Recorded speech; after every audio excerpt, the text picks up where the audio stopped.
Olá, boa noite, a paz a todos, chegando para a meditação na Palavra de Deus, lendo na Epístola de Paulo aos Romanos, capítulo 1, versículos 16 e 17.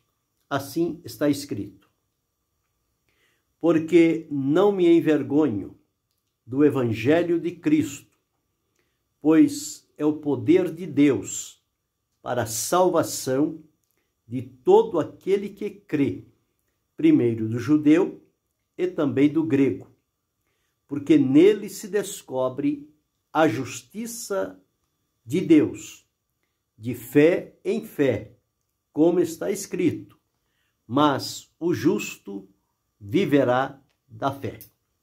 Esse é o texto que vamos meditar nesta oportunidade, falando sobre 7 aspectos do Evangelho.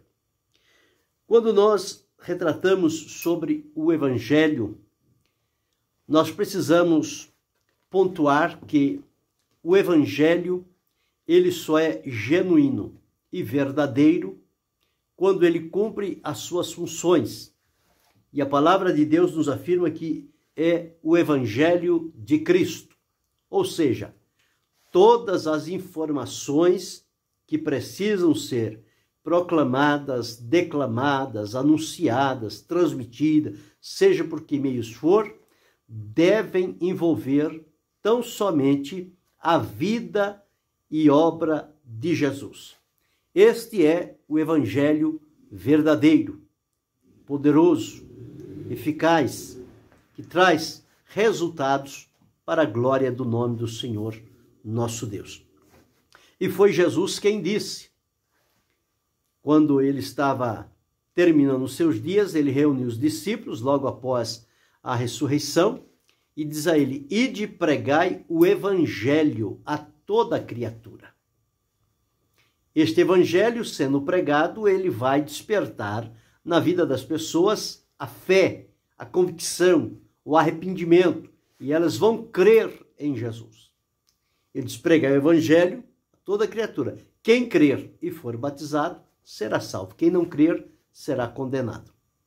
Então, este Evangelho de Jesus foi aquele que os apóstolos pregaram com tanta vivacidade, com tanta ousadia, com tanto desprendimento e com tanta convicção, porque ao pregarem o Evangelho de Jesus Cristo, eles começaram a experimentar resultados permanentes que começaram a aparecer, porque aonde a palavra de Deus chega, principalmente com relação à vida e obra de Jesus, que ali está centrado o propósito de Deus, o amor de Deus, a vontade de Deus, a demonstração da sua longanimidade em atrair as pessoas para si, porém agora através de Jesus, porque foi o único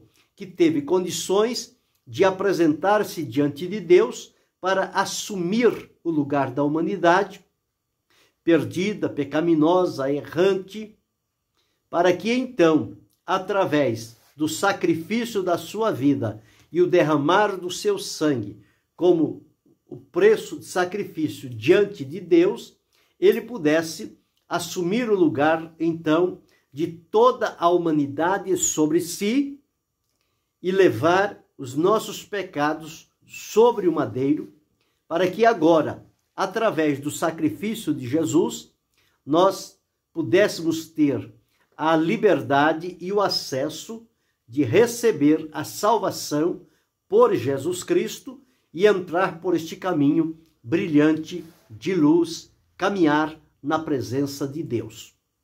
Os apóstolos fizeram assim.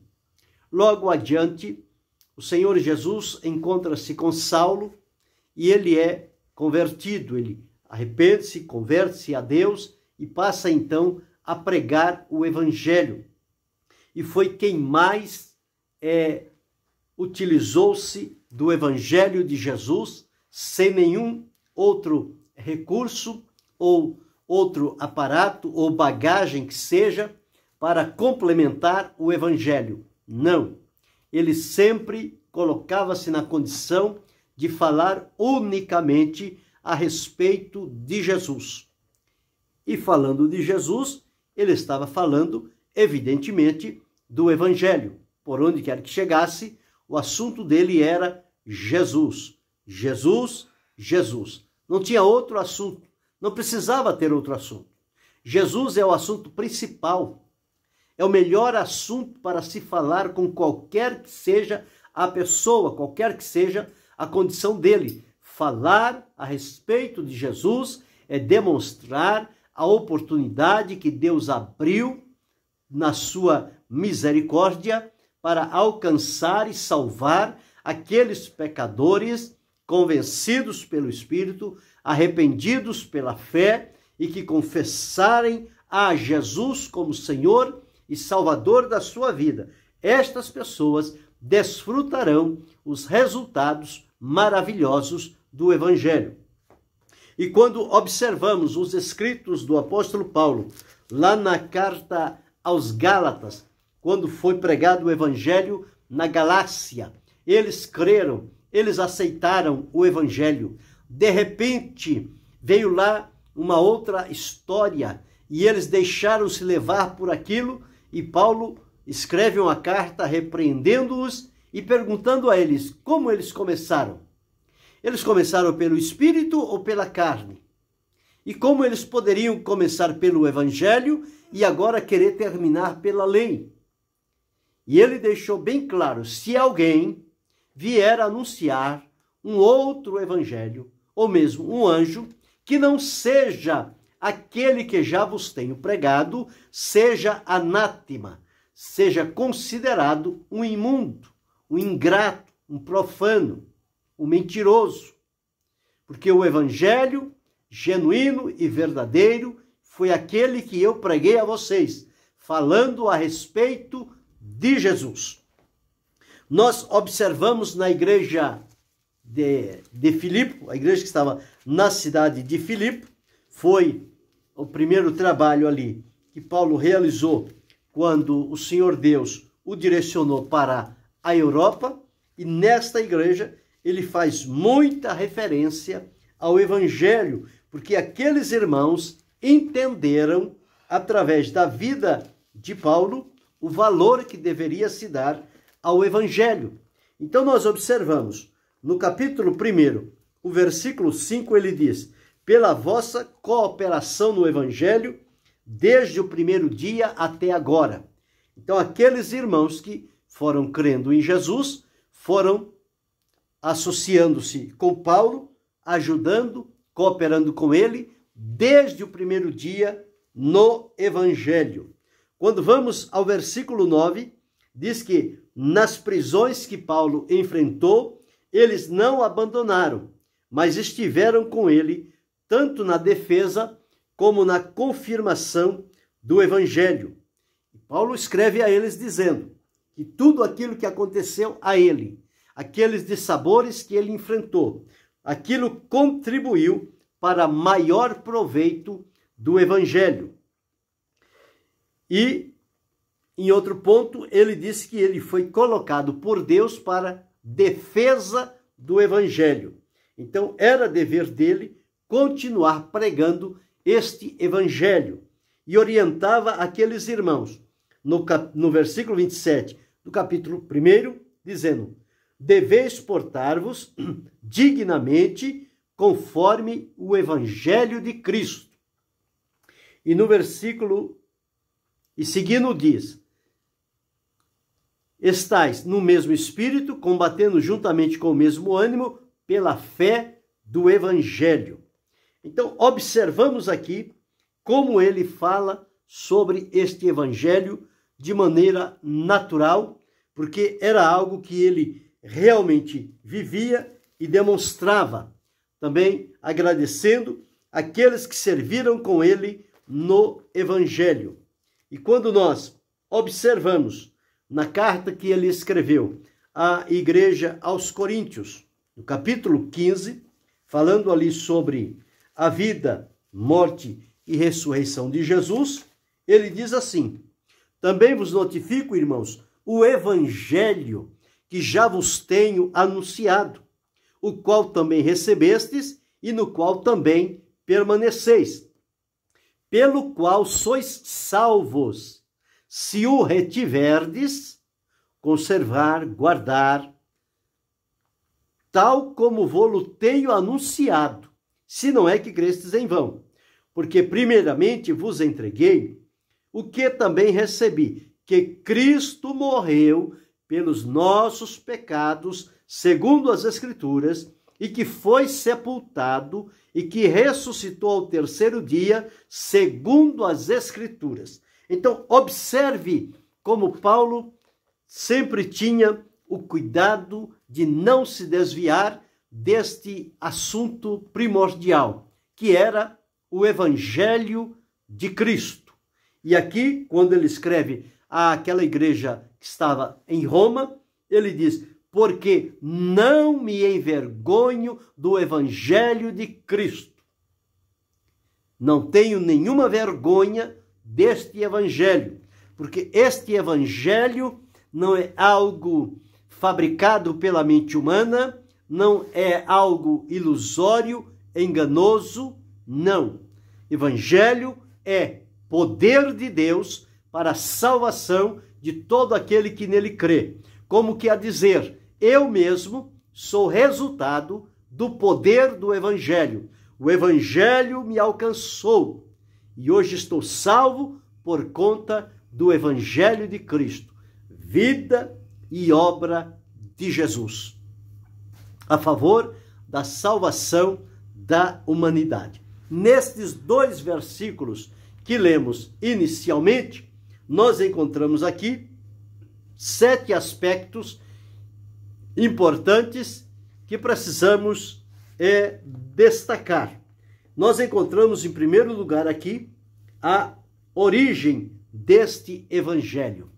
Onde é que este evangelho se originou? O evangelho é de Cristo. Cristo veio cumprir. Então, a vida e obra de Jesus são os conteúdos do evangelho.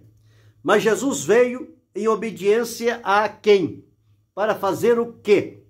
Ele veio em obediência ao Pai para realizar a vontade de Deus. Então, em primeiro lugar, a origem deste evangelho, primeiro aspecto, a origem do evangelho é em Deus. Ele se origina em Deus, que preparou para o homem que desobedeceu, saiu fora da presença de Deus. Ele agora, através de Jesus, que se apresentou voluntariamente para vir e realizar a vontade de Deus, tudo que Jesus fez foi a vontade de Deus. Portanto, a fonte, a origem deste evangelho é em Deus. O conteúdo são os feitos de Jesus. Então, a fonte do evangelho é em Deus. E a natureza deste evangelho, pelo qual Paulo diz que ele de maneira nenhuma se envergonhava do evangelho. Por quê? Evangelho é de Deus. A origem vem de Deus. Então, tudo que vem de Deus é bom e não há nada que recusar. Porque em Deus não há mudança, nem sombra de variação. Em Deus, o amor é verdadeiro. Em Deus, a misericórdia é verdadeira. Em Deus, a graça é verdadeira. Tudo que parte de Deus para a vida humana é verdade.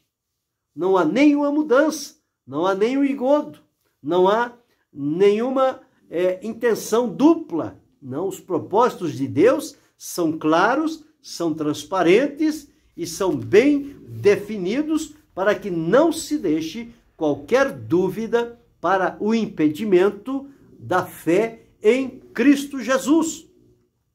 Então, este evangelho poderoso fez com que Paulo envolvesse com uma intrepidez, uma coragem, uma ousadia, que ele enfrentou os maiorais da época, as autoridades, enfim, em todas as partes, conforme Jesus disse, que ele iria comparecer diante de reis, diante de tribunos, diante de governantes, para falar a respeito do Evangelho de Jesus Cristo. E como ele soube avaliar e recebeu de Deus a revelação deste Evangelho, ele apegou-se a este Evangelho porque reconheceu que o Evangelho puro, ele é suficiente. Portanto, não precisa de muita coisa, precisa se falar somente de Jesus. Fazendo isto, as coisas estão bem encaminhadas e serão resolvidas da melhor forma para a glória do nome do Senhor nosso Deus. Mas o Evangelho, a origem dele é de Deus. E a natureza é que ele é o poder de Deus. É a manifestação do poder de Deus que acontece através da propagação do Evangelho. Quando se começa a falar a respeito de Jesus, o poder de Deus se apresenta, se manifesta. Foi isso que Paulo disse: não me envergonhe do Evangelho de Cristo, pois é poder de Deus. Então, aonde manifesta-se o poder de Deus, nós encontramos aí a evidência da veracidade daquele Evangelho que está sendo pregado. Porque quando não é o Evangelho de Cristo, não há manifestação do poder de Deus. Porque a origem não é de Deus.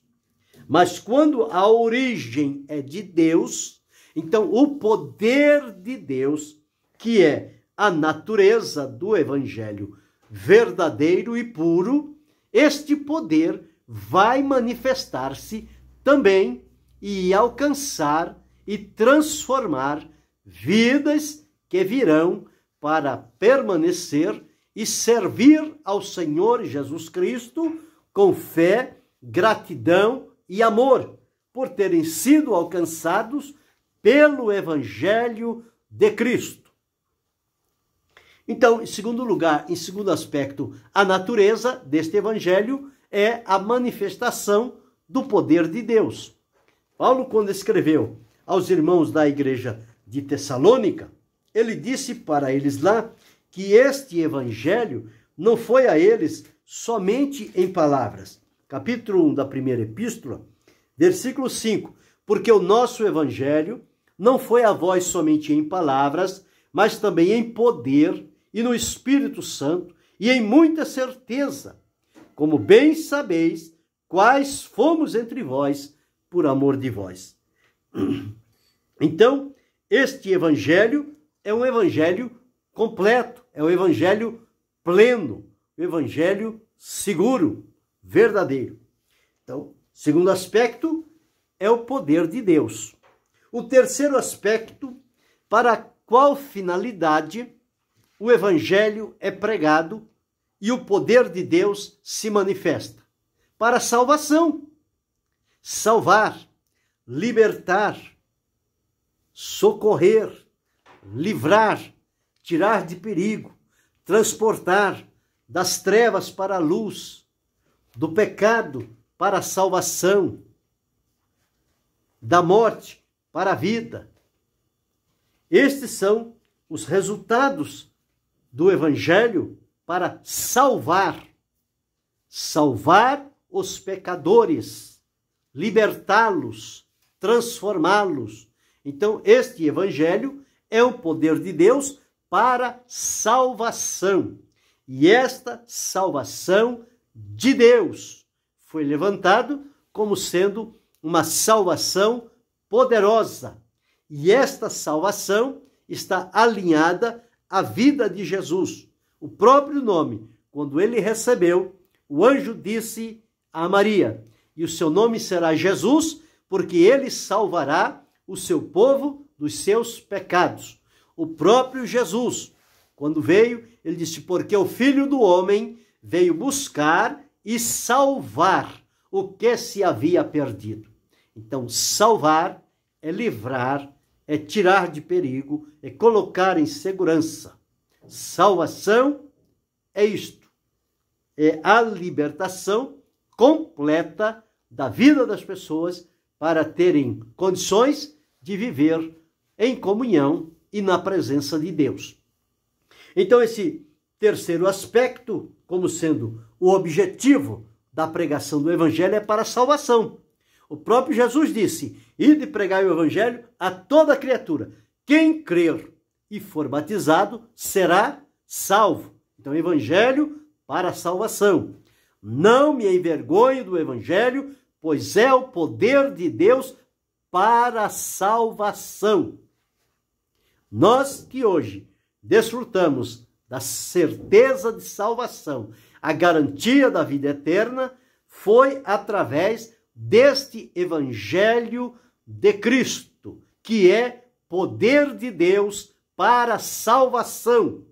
Então, nós somos a prova viva de que este Evangelho continua com a mesma eficácia, com o mesmo objetivo, que é salvar vidas para servirem a Deus. O quarto aspecto é o alcance. Este Evangelho que Jesus mandou pregar, ele é dirigido a um grupo específico e a outros não? Como é este Evangelho? Não. O Evangelho, ele é de caráter universal. Jesus disse: ide pregai o Evangelho a toda a criatura, ou seja, a todos os povos, línguas, tribos e nações. Aonde houver uma vida humana, não importa a condição ou a nacionalidade desta pessoa, o Evangelho é direcionado também para esta vida. Então, o alcance do Evangelho. E ele diz aqui, é o poder de Deus para salvação. Então, o alcance é para judeus e gentios. Era a divisão na época.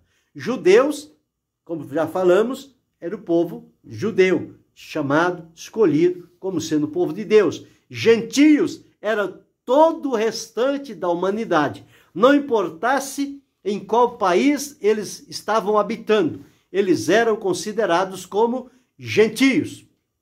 Então, o Evangelho era o poder de Deus para a salvação, primeiro do judeu e também do gentio. Foi o que Jesus realmente veio fazer. Ele veio primeiro para os seus, ou seja, para os judeus. Mas os seus não o receberam. Mas a todos quantos o receberam, não mais aqueles para quem ele veio, mas a todos quantos o receberam, Deus deu-lhes o poder de serem feitos filhos de Deus, a saber, os que creem no seu nome, os quais não nasceram da carne, não nasceram do sangue, não nasceram da vontade do varão, mas nasceram de Deus. Foram adotados na família divina. Então nós agora somos filhos de Deus por criação, filhos de Deus por adoção, através da redenção, o sacrifício que foi feito por Jesus, o preço que foi oferecido a Deus. E com este preço nós fomos comprados por bom preço. Agora somos propriedade exclusiva de Deus. Portanto, para servir e adorá-lo na beleza da sua santidade. Então, o Evangelho, o alcance dele é de natureza universal. Jesus disse a toda criatura. Mateus escreveu, ide por todo mundo e ensinai todas as nações. Não fique ninguém de fora. Evangelho é para todos. Nem todos creem e recebem, mas ele deve ser pregado, anunciado, proclamado, declamado a todos, indistintamente. Então, o alcance do Evangelho é a todos os que habitam na face da terra. Este é o quarto aspecto. O quinto aspecto, nós encontramos que diz assim: porque não me envergonho do evangelho de Cristo, pois é poder de Deus para salvação. As pessoas de quem? Judeus e gentios.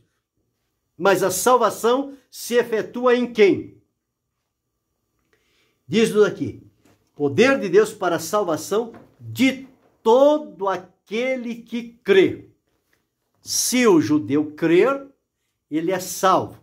Se o gentio ou as outras nações debaixo do céu crerem, eles serão salvos. Não haverá privilégios e distinção entre um grupo e outro. O evangelho harmoniza tudo. Jesus disse que quando veio, existia dois povos, judeus e gentios. E Jesus, através do sacrifício na cruz do Calvário, ele evangelizou a paz, derrubou a parede da separação que existia e dos dois povos ele fez um, que denominou agora como sendo Igreja de Deus. Então, na igreja, a comunidade inaugurada por Jesus compõe-se de judeus e gentios que agora em Cristo são irmãos pela fé. Então veja quão importante é o evangelho. Só o evangelho pode unir pessoas de natureza totalmente diferente e desconhecida, mas em Cristo eles são unidos pelo poder do evangelho. Então observe, para todo aquele que crê. Então todo o que crê, ele vai receber a salvação de Deus através de Jesus. E a salvação é pela graça, não há merecimento, não é por aquilo que eu faço ou queira apresentar a Deus como merecimento da salvação. Não, a salvação é pela graça, favor imerecido de Deus, puramente por graça. E recebemos, somos salvos pela graça, por meio da fé. Isso diz a palavra, não vem de nós, é dom de Deus. Não vem das obras, para que ninguém se glorie. Diga que foi salvo porque teve méritos. Não, ninguém tem méritos para ser salvo. Os méritos que são colocados à nossa disposição são os méritos de Cristo Jesus, o nosso Senhor. Então, em quinto lugar, observamos a condição da salvação. É para quem crê. Quem crer será salvo. Quem não crer, como Jesus disse, será condenado. Não tem meio termo. Ou crê para ser salvo, ou não crê para ser condenado. Não há um meio termo. Então este é o quinto aspecto. Por que pregar este evangelho? Por que não se envergonhar do evangelho? E saber que ele vem, a origem dele é de Deus, a natureza é a manifestação do poder de Deus, o objetivo é para a salvação, o alcance são todos os povos em cima da terra e a condição é que creia. É preciso crer. Porque sem fé é impossível agradar a Deus, pois é necessário que aquele que se aproxima dele creia que ele existe e que é galardoador dos que o buscam. Salvação unicamente pela graça, por meio da fé. E é para todo aquele que crê.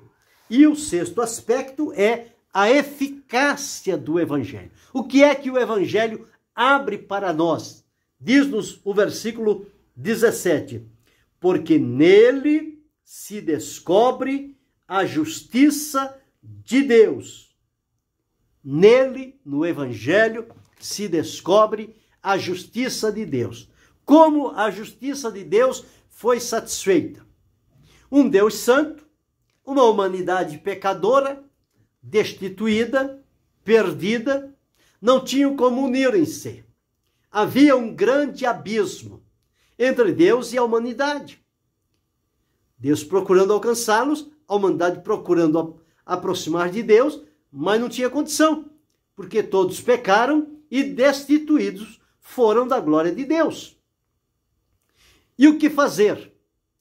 Deus precisava exercer ou executar a sua justiça, punir o pecado, o pecador, para que ele fosse absolvido, perdoado e aceito. E como fazer isso, se da parte dos homens não tinha ninguém em condições para isto fazer? Foi aí que Deus, pelo seu amor, entregou o seu Filho unigênito, único, para que todo que nele crê não pereça, mas tenha vida eterna. Então, a justiça de Deus foi feita quando Jesus assumiu o nosso lugar e ofereceu a Deus o preço da redenção. Quando Pedro escreve a sua epístola, ele diz: porque não foi com prata ou ouro que foste resgatado da vossa vã maneira de viver, que por tradição recebeste dos vossos pais, mas com o precioso sangue de Cristo, como de um cordeiro imaculado e incontaminado, que ofereceu-se a si mesmo a Deus. O escritor aos Hebreus diz que ele ofereceu-se como sacrifício ao Espírito Eterno, para purificar as nossas consciências das obras mortas, a fim de que tenhamos condição de servir ao Deus vivo e verdadeiro. Então, nós observamos neste evangelho, descobre a justiça de Deus. A Deus custou muito, um preço muito alto. A Jesus, para entregar a vida, foi um preço altíssimo. Não há como calcular o valor do sacrifício de Jesus em termos financeiros. Mas esta justiça satisfeita no sacrifício de Jesus, ela é colocada agora à nossa disposição de maneira gratuita. A palavra de Deus diz: o dom gratuito de Deus é a vida eterna em Cristo Jesus. Então veja quão importante é este evangelho que pregamos e que precisamos continuar a pregá-lo como ele é, sem nenhuma mistura, sem nenhuma bagagem, sem nenhum acréscimo. Pregá-lo como ele está registrado nas Escrituras. Então, a eficácia é que no evangelho se descobre a justiça de Deus. E qual é o resultado? Bem, a pessoa estava lá no mundo de trevas de pecado, este evangelho foi originado em Deus. Primeiro aspecto, a origem é Deus. Segundo aspecto, a natureza é a manifestação do poder de Deus. O terceiro aspecto é o objetivo, é para a salvação. O quarto aspecto é o alcance, é para toda a criatura, toda a humanidade. O quinto aspecto, a condição, é para todo aquele que crê, que será salvo. O sexto aspecto, a eficácia, que nele se descobre a justiça de Deus. E o sétimo aspecto é o resultado deste evangelho, que é poder de Deus para a salvação, que é viver pela fé. Está escrito aqui: na justiça de Deus, de fé em fé, como está escrito: mas o justo viverá da fé. Nós vivemos pela fé, andamos pela fé e servimos a Deus pela fé. Todo o nosso contato com Deus é pela fé, é unicamente mediante a fé. Se não houver fé, não há relacionamento, não há comunhão, não há aproximação de Deus. Então, portanto, evangelho, ele traz como resultado de que o nosso andar, o nosso proceder, o nosso dia a dia vai ser em função da fé. E o escritor aos Hebreus deixou registrado que O justo viverá da fé, Deus dizendo. E se ele recuar, a minha alma não tem prazer nele. O prazer da alma de Deus está naquele que, alcançado pelo Evangelho de Cristo para a salvação, permanece nele agora, vivendo uma vida de fé. Por quê? O justo viverá da fé. E na fé ele recebe salvação, perdão, cura, revestimento de poder, dons, talentos, direção, trabalho, oportunidades. Tudo isto se resume em função da fé.